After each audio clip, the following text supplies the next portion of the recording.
Bonjour mesdames et messieurs, j'espère que vous allez bien, vous avez passé une bonne semaine. Moi je dirais que oui, aujourd'hui c'est un peu spécial, nous sommes trois. Nous avons Augustin qui nous a rejoint, qui a rejoint l'équipe des chocs. Bonjour, bonjour à tous. Et Jean-Michel qui est là, qui n'est pas parti finalement pour l'instant, mais pourra disparaître un jour ou l'autre.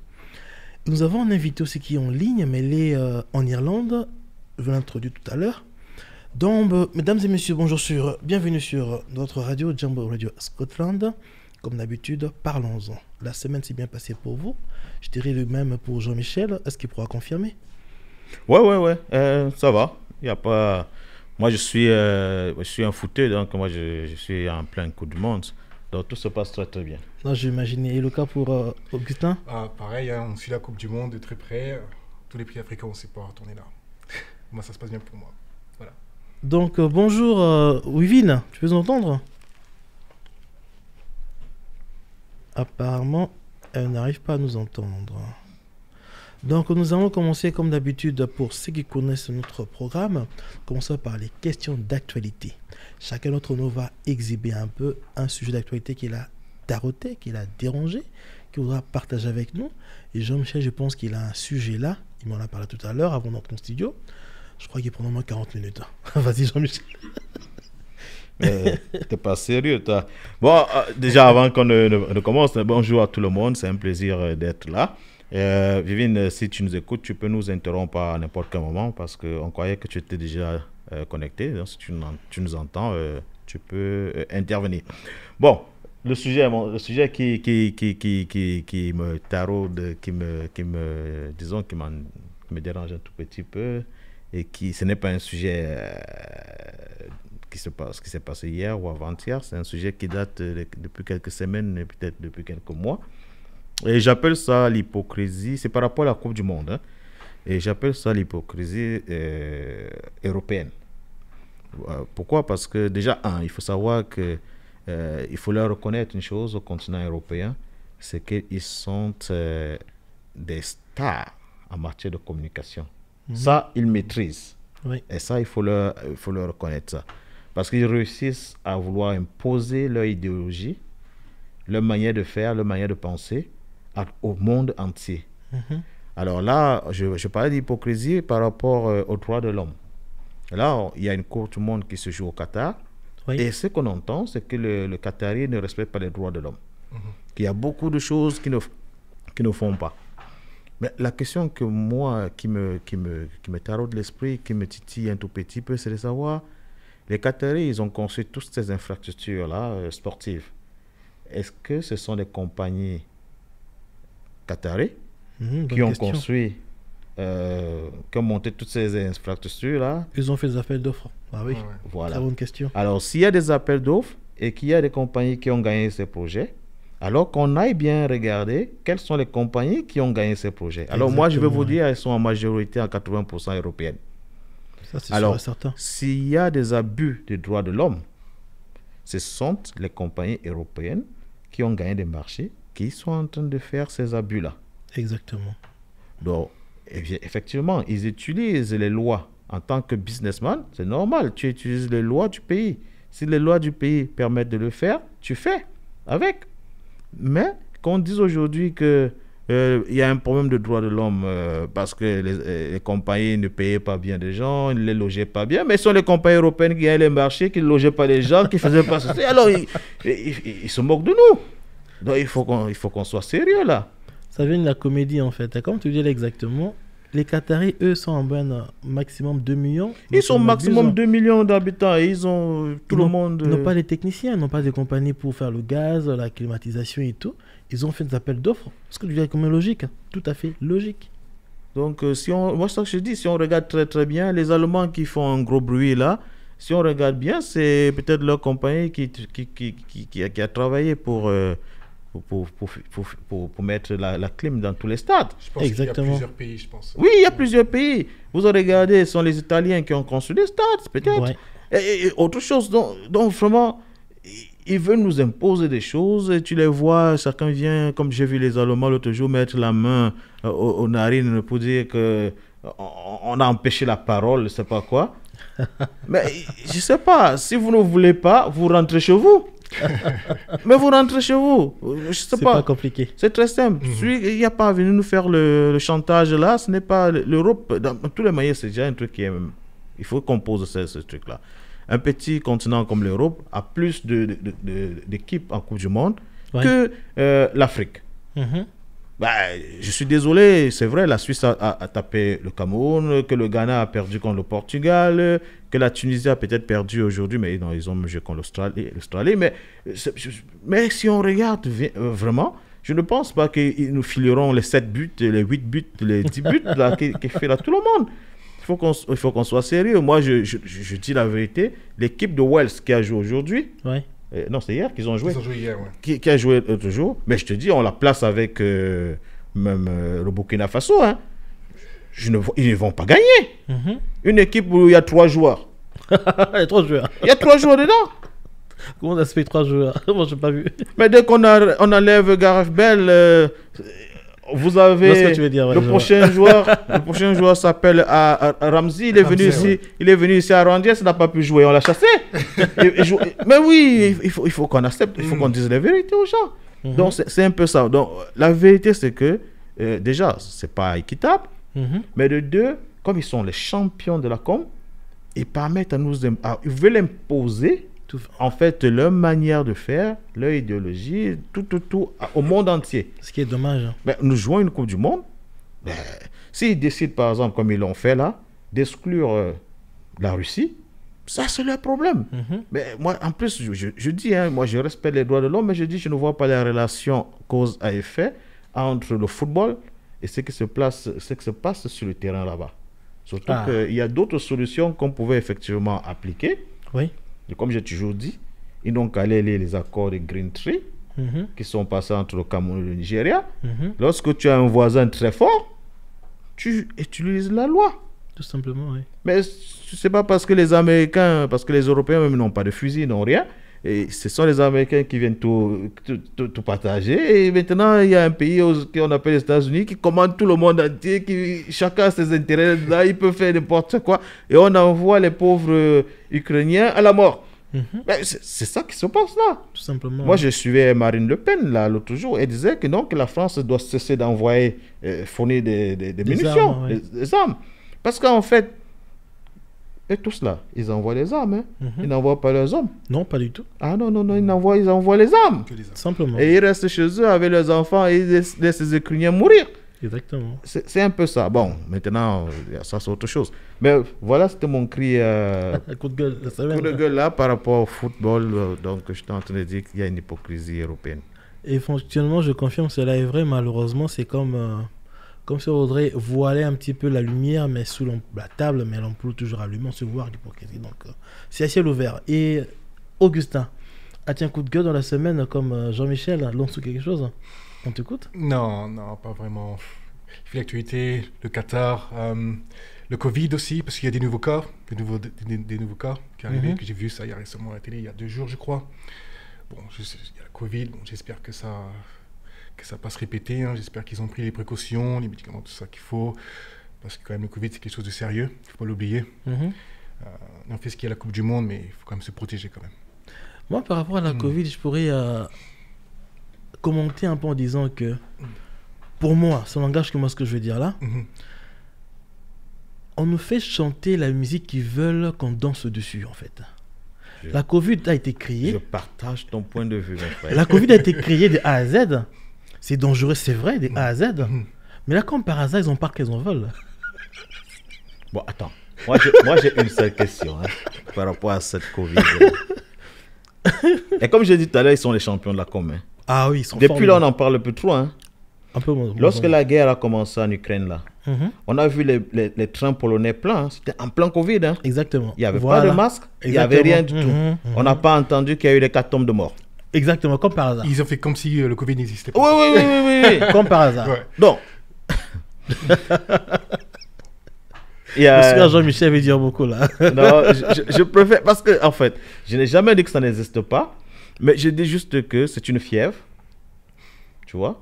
Peut-être ils ont peut-être créé leur fièvre, comme certains disent, et ils n'arrivent pas à la maîtriser, tu vois. Et ils nous ont dit, par exemple, qu'en Afrique, ça sera l'hécatombe. Exactement. Malheureusement pour eux, Nous, on a la fièvre Ebola, la mouche tchétché, toutes autres mouches et autres choses. On a beaucoup de poussière. Donc, nous, on est habitué à ce genre de trucs-là. Donc, quand ça arrive, c'est une fièvre normale qu'on soit avec des herbes naturelles et ça passe. Exactement. C'est vrai, bon, maintenant, des scientifiques vont nous dire qu'on n'a jamais mis le taux de nombre de personnes qui sont décédées de Covid, autre chose qu'on ne connaît pas, c'est peut-être pour ça. Mais je ne sais pas, je vais bien vérifier les stats.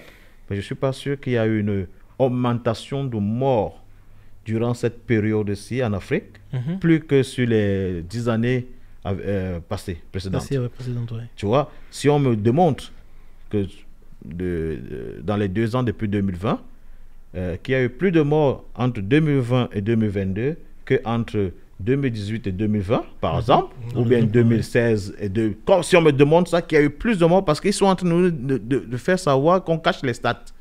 Donc maintenant, on va prendre on va aller grande fourchette là. À grande fourchette, on va être plus large, on va comparer, parce que c'est ça qu'on nous apprend à l'école ici. Il faut une étude comparative. Exactement. On va prendre 2 années, dans 2 périodes, et on va voir s'il y a effectivement augmentation des morts. Et là, on pourra dire, ouais, peut-être les Africains, ils cachent les morts de Covid. La régie me fait signe, c'est peu que Wivine soit en ligne. Bonjour Wivine. Allô Wivine. Apparemment, toujours pas en ligne, soit le problème technique pour la connexion. Oui, comme tu disais, en fait, comme je disais tout à l'heure que tu as dit, en fait, tu as complété mon idée. On nous met une musique, une mélodie, on dit la danse à danser, c'est à gauche ou à droite, en fait. Là, le train, là, Pologne qui était plein, on n'a pas entendu de cas. Il n'y a pas eu un cas qui décède, rien du tout. Et personne n'avait le masque. Mais le Covid est toujours d'actualité. Et comment expliquer ça? De la communication, elle est faite sans que, quand ils veulent emmener, pousser le vent aller à gauche, là, il communique vers la gauche, puis à droite, ainsi de suite. Donc, je pense que là, c'est un faux dossier. Bon, moi, j'allais dire, en fait, concernant, bon, je sais pas un coup de gueule de la semaine, mais c'est vraiment une sensibilisation par rapport à la communauté africaine en général. Devons être responsables en prenant nos assurances pour assurance décès. Tout à fait. Parce qu'il y a eu plusieurs cas, comme d'habitude, là, actuellement, ça continue aussi. On a perdu des sœurs, des cousines, des amis et tout. Et des fois, ça prend 1 mois, 2 mois, 3 mois pour les cotisations. Je comprends qu'on a commencé par là, mais on est comme en 2022, les choses évoluent. C'est vrai qu'on n'a pas tout à copier de l'extérieur, mais on a quand même à prendre ce qui est intéressant, ce qui est important pour nous aussi. On ne doit pas rester archaïque jusqu'en 2030, voilà quoi, on est comme en 2022. Parce que lorsque la mort arrive, ça ne prévient pas. Ça ne va jamais donner un rendez-vous. Et quand on perd un être cher ou un collègue, la famille reste en train de tergiverser, cherche des crédits à la banque à la hâte, à la fois à des taux inimaginables, tout ça parce qu'ils n'ont pas des sous, il n'y a pas eu d'assurance qui a été contractée au vivant de la personne qui est partie. Donc là, pour ceux qui m'écoutent, ceux qui nous suivent, on dirait en tout cas, pardon, s'il vous plaît, prenons conscience de prendre les assurances d'essai et les prix, quand on regarde bien, ils sont abordables, même très abordables. La concurrence est là, il y a pas mal d'entreprises qui le font. Pour avoir à 15, à 10, il y a plusieurs formules. Il n'y a pas forcément les formules à 80 pounds, à 100 pounds. Même à 30, à 23, il y en a aussi. Donc, c'est important. Ça, c'est tellement réel. La vie est là, mais la mort est certaine. On est un jour, on mourra tous un jour. Donc, pourquoi pas prendre une assurance? Je pense que le message est passé. Pour ceux qui ont compris, tant mieux en tout cas. Et pour les autres, motiver les uns les autres. Tout à l'heure, Jean-Michel qui m'a raconté une histoire. Notre ami à nous a proposé l'assurance. Il a dit, elle a répondu à la personne qui posait l'assurance, tu veux me tuer. Mais cette mentalité-là, c'est archaïque. Pas parce qu'on prend l'assurance qu'on mourra demain forcément. Non, mais moi je dirais, ce que tu dis on ne peut plus important. Il faut le dire comme ça. Parce que là, c'est très sérieux. On ne vit pas chez nous. Non. On est très loin. Donc, si vous mourrez, par exemple, vous décédez, la plupart des personnes demandent à ce que les corps soient rapatriés. Bon, d'autres aujourd'hui ont choisi de se faire inséminer ou se faire enterrer ici. Bon, si tu veux te faire enterrer en Europe, par exemple, ça te coûte aussi beaucoup d'argent. Or, en Afrique, on a encore des terres. Et le plus souvent, les gens préfèrent ça. Donc, pour moi, quel que soit ce que vous décidez, sauf si vous avez décidé de faire, vous faites brûler votre corps, par exemple, ça c'est autre chose, ça c'est un autre choix. Mais si vous pensez qu'il est important lorsque vous allez décider qu'on fasse retourner le corps en Afrique, il faudra prendre une assurance. Prenez une assurance décès. Il y en a plusieurs, comme Guy disait tout à l'heure, il y en a plusieurs sur le marché. Ça varie. Mais il y a beaucoup d'avantages à l'intérieur. Le premier avantage, c'est que votre corps sera rapatrié. C'est vrai que l'ambassade de votre pays a normalement des départements qui vous aident à rapatrier des corps. Mais ça, c'est la première chose. La deuxième chose, c'est que si vous avez une progéniture, vous avez des enfants, ces enfants ne vont pas souffrir. Parce que si vous n'avez pas pris d'assurance, par exemple, vous avez des dettes, ce que les Anglais appellent des liabilities, ça peut effectivement s'étendre sur vos enfants. Donc, si vous avez un bien, vos enfants ne profiteront pas de ce bien-là parce qu'ils vont d'abord récupérer leur argent avant de donner à vos enfants. Si vous avez donc des dettes, donc imaginons par exemple que vous êtes propriétaire d'une maison, on vend votre maison, mais on va d'abord payer les dettes. Voilà, au lieu que vos enfants puissent bénéficier de cet argent de la vente. Là. Donc, il y a ça c'est important. Donc, moi, je dis, ne pensez pas directement qu'on veut vous tuer. Si quelqu'un vous propose ça. Mais pensez surtout au fait que vos enfants pourront, par exemple, ceux qui ont des mortgages. Exactement. Si vous avez un mortgage, par exemple, et que vous payez une assurance de 22 pounds, 17 pounds, 30 pounds, pour vous couvrir, ce que le mortgage fait, ce qu'il vous propose, la plupart d'entre eux, c'est qu'ils paieront le mortgage et ils paieront le mortgage, c'est-à-dire vos enfants n'ont plus ce problème-là de rembourser le mortgage parce que ça va être couvert par l'assurance et ils remettent une somme, ce qu'ils appellent une lump sum, à vos bénéficiaires. C'est-à-dire le plus souvent d'entre eux, ils disent que c'est 100 000 pounds qu'ils mettent à la disposition de la famille. Donc, il y a ces avantages. C'est vrai, il y a des inconvénients à l'intérieur. Il ne faut pas manquer de paiements. Il ne faut pas mourir en Afrique pour nous autres. Il faut mourir en Europe. Mais ce sont des choses qu'il faut. Parce qu'on voit beaucoup de cas et ça fait très mal. Ça, c'est vrai, malheureusement. C'est une question assez vitale, assez importante. Je pense que notre avenir, le lendemain, en dépend. Pensons que nous devons prendre conscience de cela. Malheureusement, beaucoup d'entre nous n'ont pas compris encore l'importance de prendre l'assurance. Je pense qu'à travers aujourd'hui notre émission Parlons-en sur Jambo Radio Scotland, vous avez écouté cela. Peut-être qu'on pourra convaincre une seule personne et la personne pourra à son tour passer le message relayé et ainsi de suite. Donc voilà, malheureusement notre invité a du mal à se connecter. On va régler le souci d'ici peu. Là nous allons continuer à enchaîner un petit peu. Donc voilà, là j'avais une idée en fait. J'avais parlé de quelque chose. Je crois que Jean-Michel va beaucoup aimer. En train de sourire déjà. Là je vais dire en fait, Jean-Michel. Tout à l'heure on a parlé de Philippe Simon, notre frère. J'ai vu, il avait fait une vidéo. Il a proposé, pas proposé, il a commencé à acheter un grand terrain. Il fait un champ. Il peut dire qu'en moins d'un an, je pense qu'il peut doubler carrément la production des plantains et tout ça. Moi, je pense que notre frère là, il est tellement ambitieux. Il est vraiment intéressant, important dans la communauté d'avoir un personnage tel que lui. Si on a au moins 30 jeunes, je dirais, en son envergure, ça pourra booster l'économie. Et pourquoi je pensais à lui? Je reviens à l'histoire de la guerre en Ukraine. L'autre président, Macky Sall, est allé plaider pour le blé. Quand je pense, je me dis franchement, prenez Philippe Simon pour vous aider, donner certaines idées. Allez quémander là-bas, se mettre à genoux. Franchement, je sais pas. Tu en penses quoi, toi, Jean-Michel? Ton sourire dit beaucoup. Non, en fait... Regarde son sourire.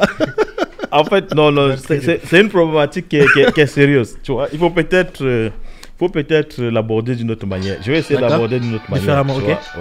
Ouais. Je vais dire, sans attaquer le président Macky Sall, je vais dire que, parce que le président Macky Sall, c'est un monsieur très intelligent, donc il faut respecter cela. Bien sûr. Mais je vais dire qu'il y a peut-être une autre solution. Tu vois, si il manquait de la farine, par exemple, parce qu'il y a la guerre russo-ukrainienne, quel est l'aliment le plus consommé au Sénégal? Est-ce que c'est la farine de maïs? Non, pas du tout. Parce que c'est ça mon problème. Parce qu'on est là, les gars ont leurs problèmes, il manque la farine de maïs, les Européens, ils n'ont pas la farine de maïs, et ils peuvent crier que oui, ils ont un problème de pain, ils ont des soucis. Mais nous, on a d'autres choses. On a le sorgho, on a le mil. Je pense que c'est ça qu'ils consomment chez eux. La liste, elle est La longue. liste est longue, tu vois. Il y a le gari aussi. Il y a le gari. Donc, je ne sais pas pourquoi. Parce qu'il va manquer le riz, peut-être en Chine, ou bien il va manquer le maïs en Ukraine. Et que subitement, nous, on commence à pleurer. Tu vois, en fait, c'est ça qui...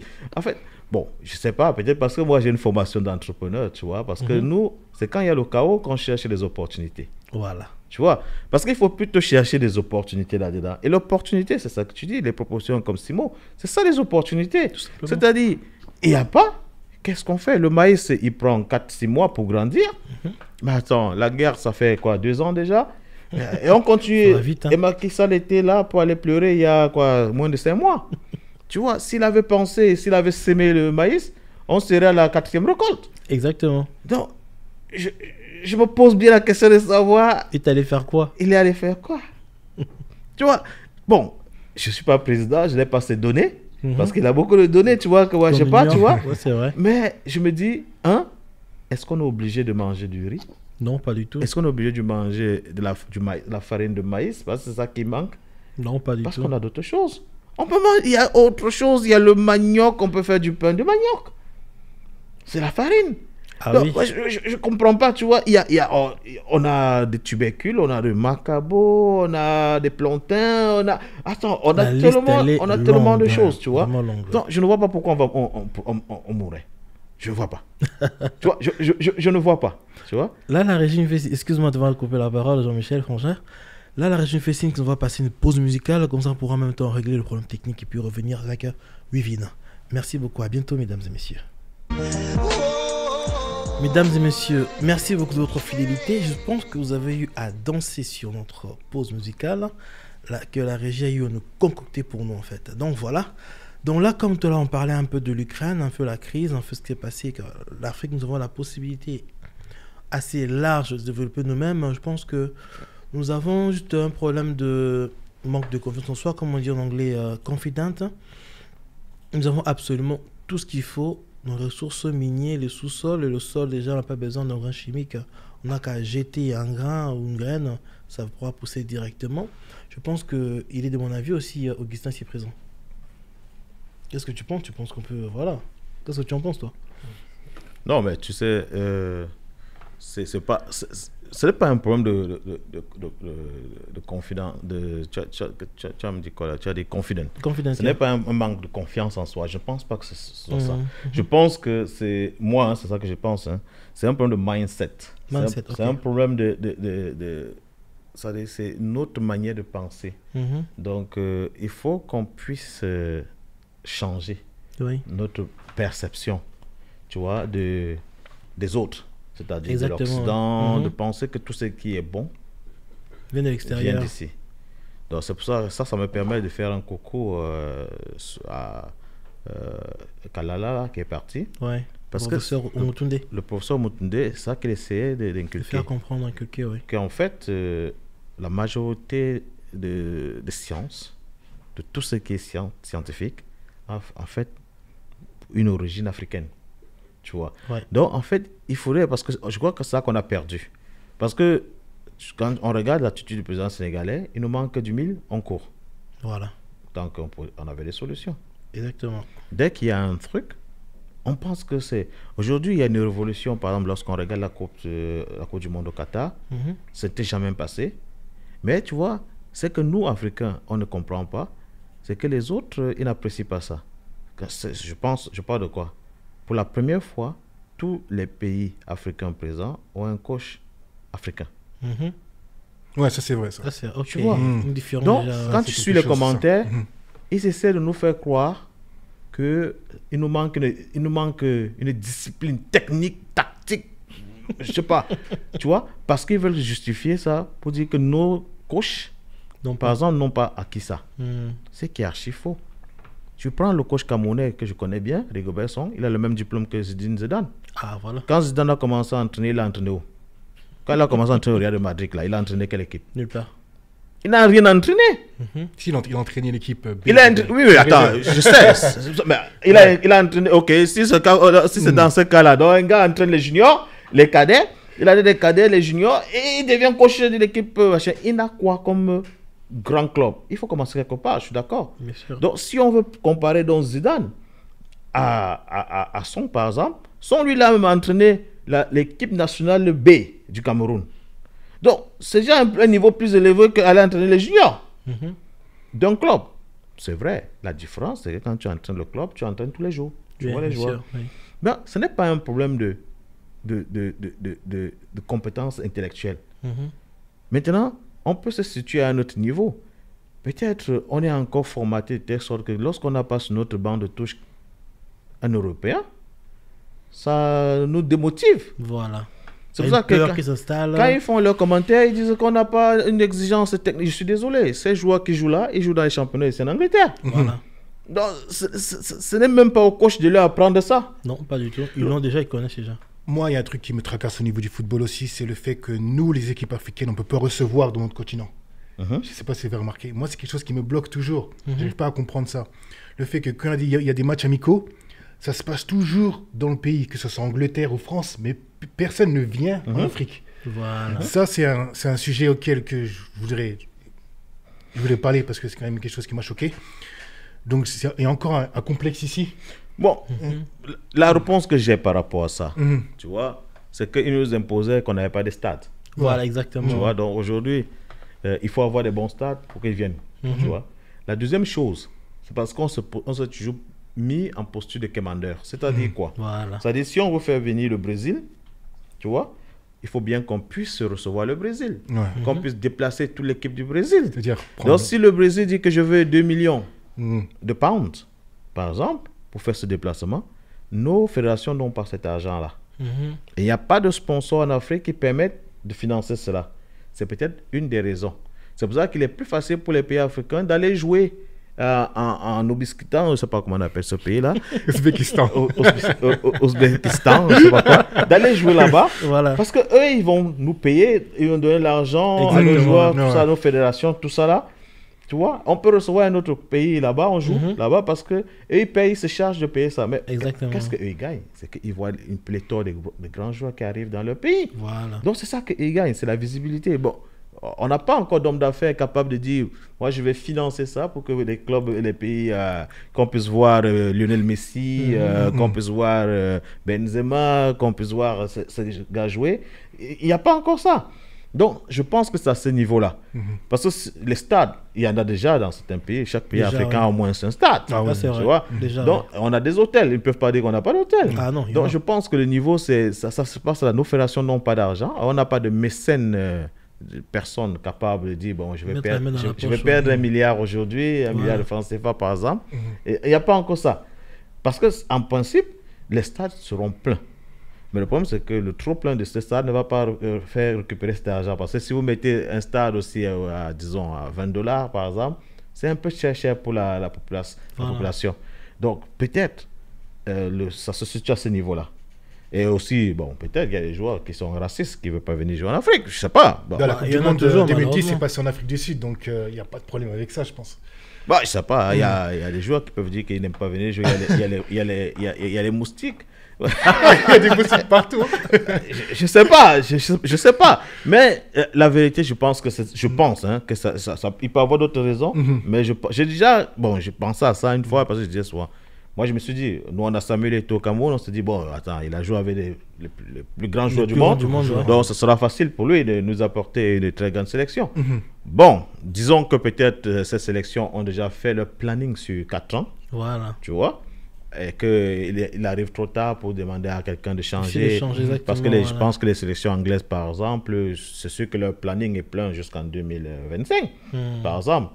Bon, mais je pense qu'il y a une solution d'aller voir l'équipe d'Angleterre, les joueurs gagnants. Pourquoi pas? Ils peuvent bien aller jouer au Ghana, ils peuvent même faire un match, ces gars-là. Ça, c'est possible. Mais pour revenir à ta question, Guy, moi, j'ai toujours clamé, je le dis ici depuis longtemps, l'Afrique a besoin de de transformation de ces produits. Exactement. C'est tout ce dont l'Afrique a besoin, Voilà. en fait. Qu'on transforme sur place nous-mêmes. Oui. Parce que pour se développer, c'est ça. Voilà. Pour l'Afrique francophone, il faut sortir du franc CFA. Obligé. Donc, c'est un peu ça. Ou alors, si on ne sort pas de là, qui nous laisse avoir notre monnaie, notre banque, gérer notre argent. À billets dans le continent africain. Oui, gérer notre argent, tu vois. Voilà. Parce que les Français, ils prennent nos 50%, avant ils prenaient 80%, aujourd'hui ils prennent 50% et ils nous prêtent notre propre argent. Moyennant des intérêts. Moi j'appelle ça de l'extorsion. Non, tu es gentil. C'est du nazisme. Je crois que c'est mieux. Et accepté par tous les pays du monde entier et le garant du monde entier qu'on appelle les États-Unis, personne ne dit rien, qui financent le FMI et les autres, parce qu'ils savent que cet argent qui n'est visible nulle part est quand même dans l'économie française. Exactement. Donc, vous prêtez... Attends, tu me prêtes mon argent, je te donne mon argent, tu dis que tu es mon tuteur, je te donne mon argent, tu gardes, et quand je veux mon argent, je souffre. Tu me fais un prêt avec intérêt sur mon argent. Ça n'a pas de sens. Mais attends, on est arrivé à un niveau où je comprends même plus ces affaires-là. Mais bon, je crois que je comprends un peu ces affaires-là. Il y a le professeur Omotunde, une de ses vidéos, j'avais suivi, il parlait de... Quand il fait ses tournées et tout, il était quelque part dans une école africaine, plutôt, et il demandait aux jeunes Africains, si on vous donne la possibilité de voyager là maintenant, faire le tour du monde, vous iriez où? Non, on lui avait dit, non, il a demandé, est-ce que vous pouvez aller en Afrique? Alors, voyager en Afrique. Oui, voyager en Afrique. Ils ont tous répondu négatif. Ils pensaient tous voyager hors de l'Afrique. Pourquoi? Parce que ils pensent que, comme tout à l'heure Jean-Michel a dit, ils pensent que ce qui vient de l'extérieur, c'est qu'à l'extérieur est mieux ce qu'il y a au pays. Il a essayé de le faire comprendre différemment les choses. Il a eu à partager avec eux toutes les grandes choses, inventions que fait par les Africains. Et principalement, dans un exemple. Lorsqu'on plante un arbre en Afrique et à New York, en exemple, en Californie, si tu veux, l'arbre en question, ici et là-bas, va avoir des racines. Les racines vont se ramifier, entrer dans le sol, s'endurcir et prendre position, tout ce que tu veux. Bon, pourquoi ne pas planter l'arbre ici, qui fera la même chose qu'en Californie ou Los Angeles? Pourquoi cet arbre-là sera mieux là-bas qu'ici? Dans le mieux, c'est rester là où tu es, te planter, prendre tes marques, et ça pourra qu'y aller. Donc, ce qui vient d'extérieur n'est pas forcément différent, forcément meilleur. Et si on regarde bien, quand on est en été, ils font quoi? Ceux qui sont des personnes de couleur, ils vont bronzer. Bronzer pourquoi? Pour noircir un peu. Et nous, on est noir, et nous, on veut brunir. Bah pourquoi?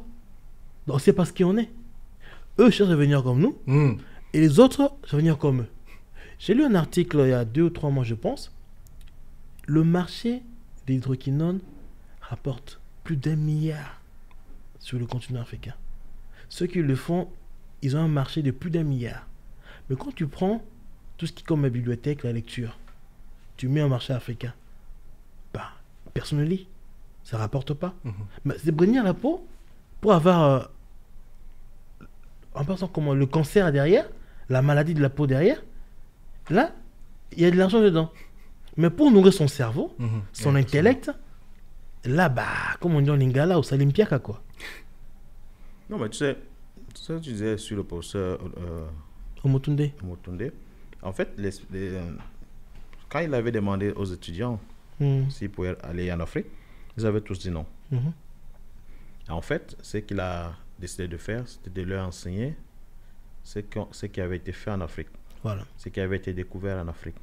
Et lorsqu'il a commencé à le faire, où il a démontré que toutes les sciences, les médecines, tout ça là vient d'Afrique, quand il a reposé la question après, où est-ce que vous voulez partir, tous ont dit qu'ils partent en Afrique. Donc l'histoire en fait, c'est que on nous a appris tout ce qui est négatif. Voilà. On nous a jamais dit qu'on peut. Donc rien ne vient de chez nous.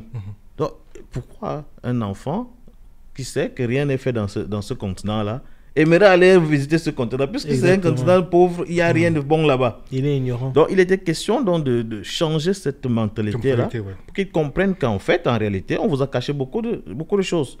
Ce qui est vrai, c'est que tout ça, vous utilisez aujourd'hui votre téléphone. Pour qu'on fabrique ce téléphone, pour qu'on puisse l'avoir, il faut qu'on ait plusieurs Congos. Donc, En fait, c'est juste... C'est pour ça que tout à l'heure, j'ai dit qu'il faut changer de dynamique. Il faut juste bouger. Mais c'est très grave. Hein. Le problème, c'est que ça va nous prendre du temps. Malheureusement, oui, c'est vrai. Ça va nous prendre beaucoup de temps. C'est vrai. Parce que énormément. Je suivais une chaîne, pour ne pas la citer, Afrique Média, qui disait que le mal est plus profond.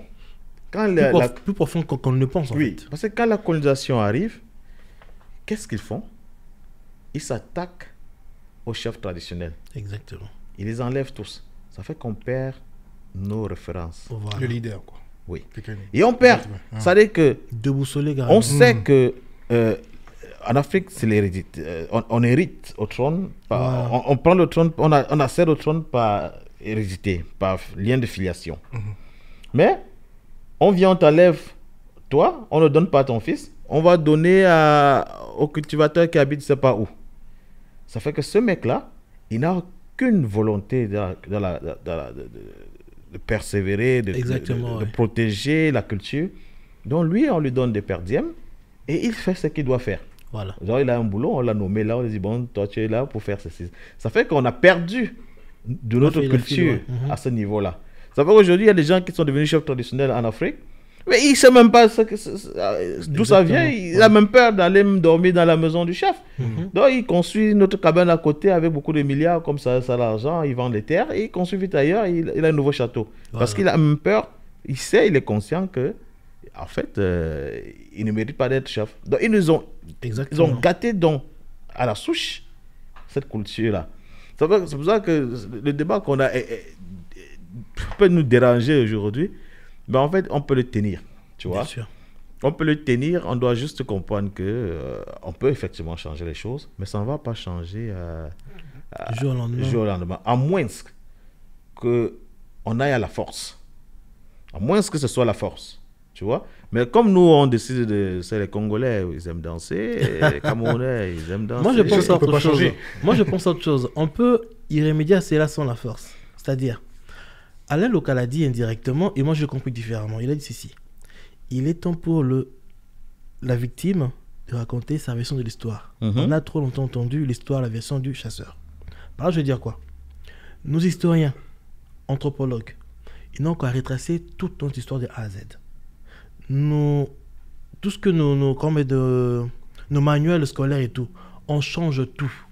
On enlève tout à l'histoire africaine. Moi, je suis en France, à Rennes. On étudie Louis XVI, la révolution de Jeanne d'Arc et tout ça. Mais en Afrique, au Congo, tu parles de le roi belge. J'en fais quoi? Non, mais parle-moi du royaume Congo. Le problème, Guy, c'est que, pour être honnête, oui, si on prend la voie sans la violence, c'est une voie longue. Pendant 100 ans, ouais. Minimum, oui. Donc, il faut accepter ça. Ah, c'est vrai. Soit on va avec la violence, c'est-à-dire qu'on décide de ne plus lire ces livres-là. Voilà. Tu vois, on décide de créer, c'est-à-dire les États créent le Facebook, le Alibaba, le je sais pas quoi, qui crée tout, on crée tout. Un monde parallèle. Oui, tu vois, parce que tu ne peux pas dire que tu veux te rebeller et tu utilises les outils. Ça ne marchera pas, non. Parce que chaque fois que tu vas mettre ta vidéo, ils vont la couper. Voilà. C'est très facile. Exactement. C'est très facile. Donc, vous allez peut-être à un certain niveau ce sera limité. Faire certaines actions, mais ça sera toujours minable et la lutte sera longue. Donc, il faut, soit vous choisissez l'approche du président camerounais, il ne dit pas grand-chose. Rupture directement. Non, il ne fait pas de grandes ruptures, il les fait doucement, gentiment, calmement, mais ça prend tout le temps. Les jeunes ont besoin de force. Tout de suite. C'est pour ça qu'on perçoit très mal sa manière de faire. Et puis, bon, tu vois, à l'étranger, chaque fois on dit il a 40 ans au pouvoir. Ça, c'est une manipulation. Mais il faut qu'on regarde quels sont les actes qu'il a posés sur les 10 ou 15 dernières années, où on s'est débarrassé de Bolloré. Mais ça ne se passe pas comme ça. Il n'est pas venu, il a rompu le contrat de Bolloré. Non. Il a fallu qu'il use des stratagèmes, autre chose, pour qu'on ne voit pas la main de l'État derrière. Tu vois un peu. Parce qu'il sait que s'il frappe là, on le frappe de l'autre côté. Il frappe là, on le frappe de l'autre côté. Mais peut-être il faut changer. Peut-être sa méthode. Nous, on est pressés. Ah, c'est vrai. Nous, on est pressés. On ne va pas attendre 40 ans. Non, c'est trop long. Tu vois. Pour nous, on veut que ça passe. Mais alors, on veut que ça passe. On utilise tous Facebook. On n'a pas notre Facebook à nous. YouTube, c'est pas le nôtre. Si on peut couper le président américain de Twitter, pas qui. Est-ce que c'est un Ostrogo comme moi qui parlerait, on va couper? Voilà. Non, si on peut couper Trump, on peut couper Trump, mais on ne coupe pas qui? Tu vois, c'est autant de choses. Donc, moi, je dis, je n'incite pas la violence, tu vois, mais je dis qu'il faut des méthodes radicales. Que si vous voulez changer, il faut avoir des méthodes radicales. C'est-à-dire, les APE qu'on nous impose, par exemple, en Afrique, il faut dire non. Ou alors, appliquer du protectionnisme. Parce que ils font le protectionnisme ici. Ah oui. De manière voilée, ils vous disent qu'il y a des standards pour mettre un produit sur le marché. On te dit qu'il faut des standards de qualité, il faut des standards de ceci, cela. Il y a beaucoup de standards. Même la banane plantain qu'on envoie ici, on va te dire qu'il faut qu'elle ait une curve. Il y a beaucoup de standards. Alors, c'est même chez nous. Moi, je suis choqué là, ce que tu viens de dire. Ben si. Mais si, Ce n'est pas n'importe quelle banane qui entre ici. Non. Ah, c'est bien choisi. Ah non, c'est bien choisi. C'est très bien choisi. Il y a des standards. Ça veut dire qu'on met des équerres, on met. Tu vois, si tu vas dans le cargo là, on jette beaucoup de nourriture. Hein. Oui. On ne les prend pas. On jette beaucoup, hein. Oui. C'est fait exprès tout ça. Ça, c'est du protectionnisme. C'est fait exprès. Mais c'est un protectionnisme voilé. Ils ne le disent pas ainsi. Non. Mais ils l'appliquent. Si tu prends ton produit en Afrique, tu veux l'amener ici. Avant qu'il arrive ici, avant de le mettre dans ton bateau, il faut déclarer, par exemple, le produit qu'il a été.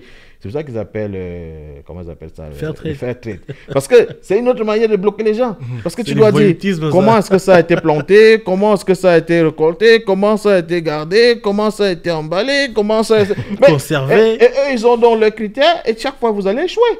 Ah oui.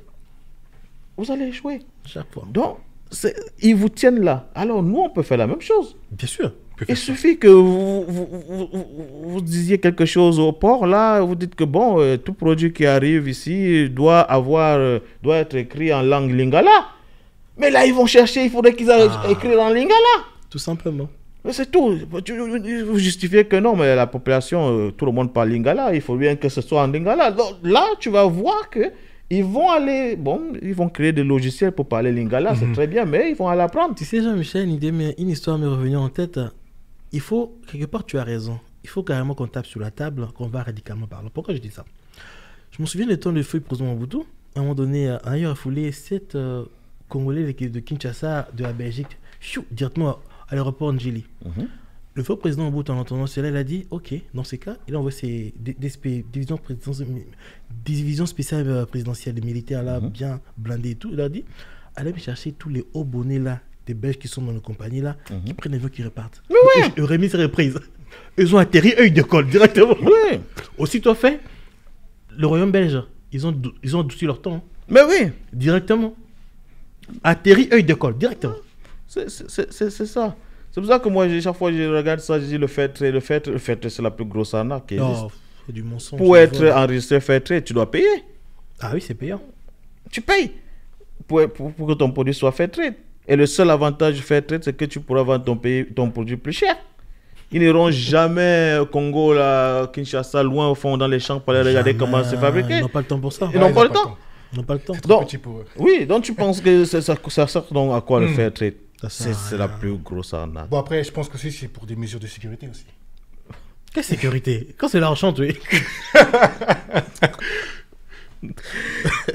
Ouais, bon, tu vois, ils nous ont fait comprendre ça, tu as raison. Ouais, le poisonnement élémentaire, tout ça, mais bon, ça, c'est... Je vais trop loin, mais bon, tu vois, c'est... Non, c'est ça qu'ils nous ont fait comprendre, je suis d'accord avec toi. Bon, donc, tu veux nous faire comprendre que lorsque nous, on était au pays, on grimpait sur les manguiers, on suçait notre mangue, là, ça nous tuait.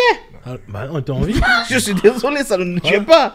Donc, qui nous amène ça ici? Bon, il faut nous dire que les enfants nés ici ont d'autres choses, d'autres maladies, que peut-être qu'ils ne sont pas aussi forts que nous. Bon, ça, c'est bien. Mais je dis juste que c'est du protectionnisme. C'est une manière de limiter et de contrôler ce qui entre chez eux. Tout simplement. Et de ce que nous on produit. Voilà. Tu vois, ils nous contrôlent. Ils nous contrôlent, oui. Ils nous contrôlent, ils nous dictent même ce que nous on doit produire. Aujourd'hui, on parle du cacao. Oui. On produit beaucoup de cacao. Est-ce qu'on mange on mange au cacao là vraiment en Afrique là? Ben non. En Côte d'Ivoire, tu penses qu'on consomme le cacao en Côte d'Ivoire comme le chocolat comme on consomme en Suisse? Ben non. Non, Comment non. expliquer ça? Mais on cultive donc ça pourquoi? Puisqu'ils achètent ça à 0 francs, mais ils nous font cultiver ça. On cultive ça pourquoi? Il faut nous contrôler. En plus, c'est une culture que lorsque tu as mis dans ton champ, il te faut au moins 10 ans pour t'en débarrasser. Ah. Ça ne sert à rien. Pour nous contrôler simplement. Donc, pour moi, il y a beaucoup de choses qu'on peut faire, mais bon, on n'est pas dans l'appareil. On ne connaît pas toutes les difficultés auxquelles ces présidents africains sont confrontés, tu vois. Il y a beaucoup de choses qu'ils ne peuvent pas nous dire, mais je pense aussi que c'est parce qu'ils sont très mal élus. Exactement, ouais. Moi, je pense ça. C'est pour ça que moi, ce qu'on appelle la démocratie, j'ai jamais cru. C'est quoi la démocratie? Ça n'a jamais existé. Ça n'existe pas. Est-ce qu'au UK, il y a la démocratie? Laisse tomber. Il y a trois premiers ministres qui sont partis là. Tu les as élus? Non, je vote pas. Non, même si tu votais. Est-ce que tu penses qu'il y a un Britannique qui a voté pour celui qui est au pouvoir aujourd'hui? Personne n'a fait 4 ans. Il a fait 1 an, 1 an et demi, Non, 6 mois, 3 jours. C'est fini. Est-ce qu'il y a quelqu'un qui a voté pour lui? Ben non, personne. Ça, c'est la démocratie représentative qu'ils font. On l'a nommé. Tu vois, nous, on avait voté pour un gars qui avait voulu gagner. Il a gagné. Il est devenu Bojo. Il est devenu Premier ministre. Mais maintenant, ils ont fabriqué leur démocratie en disant c'est le parti qui gagne. Voilà. Entre-temps, vous avez eu 2 ministres, 3 ministres. Est-ce que nous, on les a élus? Non, pas du tout. Non. On les a pas élus. Vous avez été nommés? Est-ce que c'est la démocratie? Non, pas du tout. Moi, je sais pas. Il faut qu'il nous explique qu'est-ce que la démocratie. On avait dit que c'est la voix du peuple, le peuple, pas le peuple. Nah. Et on voit des gens qui sont premiers ministres sans avoir été élus. Il n'y a pas de Et puis démocratie. attends, les premiers ministres en plus, ils restent pas longtemps, 1 an de mandat. Mais parce qu'il n'a pas été élu. Ben voilà. C'est quelle histoire ça encore? Exactement. Là, tu vois. Marchandise. Ils sont en train de... Malheureusement, mesdames et messieurs, le temps passe tellement vite, les bonnes choses ne durent pas. Là, le débat commence à venir succulent. Le CILO, Georges, il est où là? Je vais voir Georges, je vais l'appeler après l'émission. On avait rajouté un peu 1 heure. Bon, il faut dire surtout à nos auditeurs qui attendaient Vivine. Hein, malheureusement, on n'a pas pu... Si c'est possible, on va remettre ça la semaine prochaine. Oui, une fois après, on aura résolu le problème technique. On pourra voir ça, puis reprogrammer notre programme d'aujourd'hui avec notre entrepreneur Wivine Kabassele. Comme ça, on pourra en parler. Donc, mesdames et messieurs, merci beaucoup. Un mot de la fin, Jean-Michel? Non, la régie nous fait des grands signes, donc pour moi, c'est bon. Pas de mot pour moi aussi. Donc, Bon week-end et bonne semaine. Au revoir. au revoir.